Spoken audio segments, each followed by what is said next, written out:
যুক্তরাষ্ট্রের ৪৭তম president Donald Trump শপথ নিলেন, তিনি একটি বক্তব্য দিলেন। আমরা একটু শুনছিলাম, সেই বক্তব্যের হচ্ছে উনি একটা পরিবর্তনের আভাস দিলেন, সবকিছু বদলে ফেলার।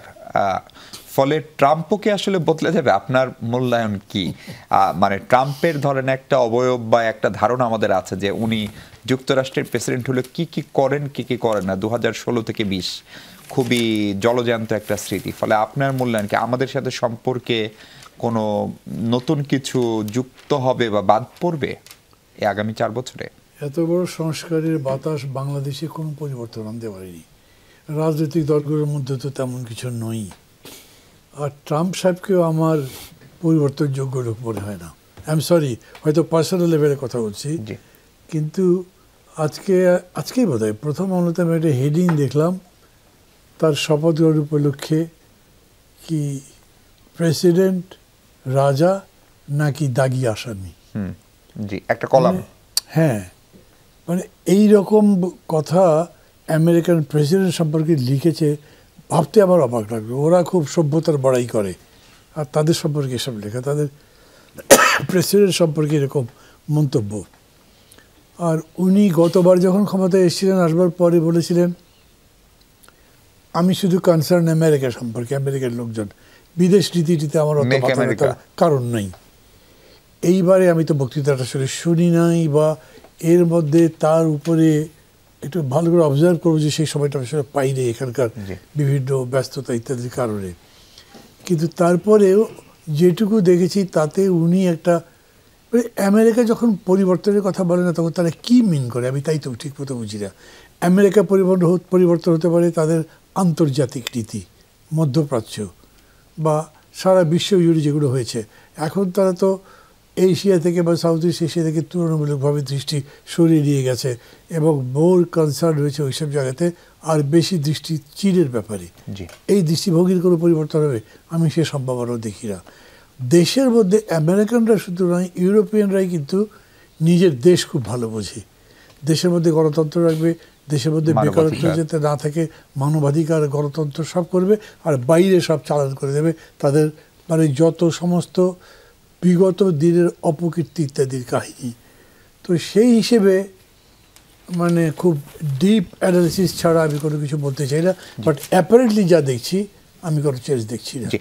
আমাদের বর্তমান অন্তর্বর্তীকালীন সরকার বা বাংলাদেশের আগামী দিনে যে সরকারি নির্বাচনের মাধ্যমে ক্ষমতায় আসুক, তাদের সঙ্গে যুক্তরাষ্ট্রের সঙ্গে আমাদের অনেক কিছুতে নির্ভরতা আছে। আমাদের রেডিমেড গার্মেন্টস, আমাদের বিনিয়োগ, ব্যবসা বাণিজ্য, আমাদের গ্যাস। ফলে সেই জায়গায় নতুন কোনো টানাপোড়েন হতে পারে কিনা, বিশেষ করে ভারতের প্রভাব অনেক সময় ট্রাম্প প্রশাসন থাকলে এই অঞ্চলে একটু বাড়ে, এবং ভারতের সঙ্গে আমাদের একটা দ্বিপাক্ষিক সম্পর্কের চূড়ান্ত রকমের টানাপোড়েন তো চলছে মান্না ভাই। বিকেলবেলা এক ধরনের রাজনৈতিক আড্ডার মতো ছিল।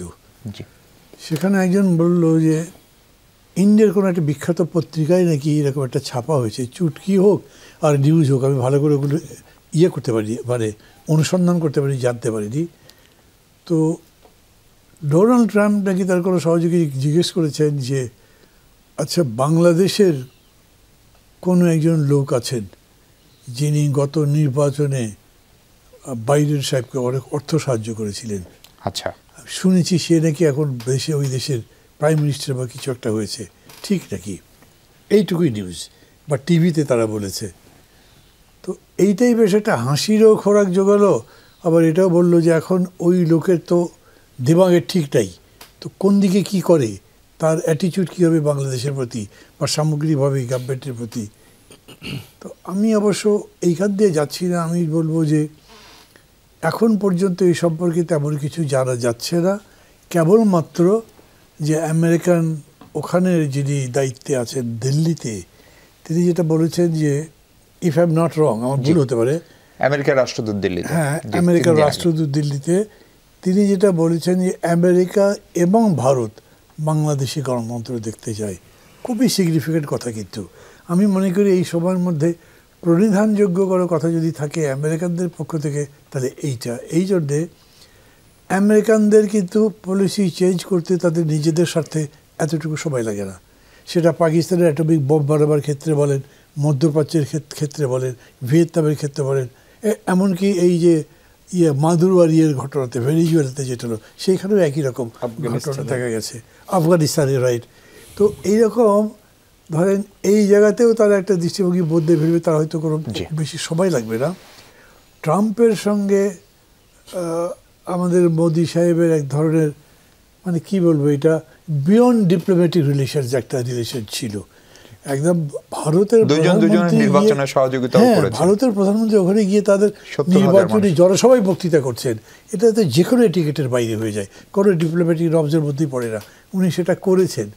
এখন আবার উনি বা তারা পলিসি বদলাতেই পারে, তারা যৌথভাবে মনে করছে। আগে বলতো না যে আমেরিকা বাংলাদেশকে তার নিজের চোখে দেখবে, এখন তারা দুই জোড়া চোখ দিয়ে দেখতে চাইছে হয়তো।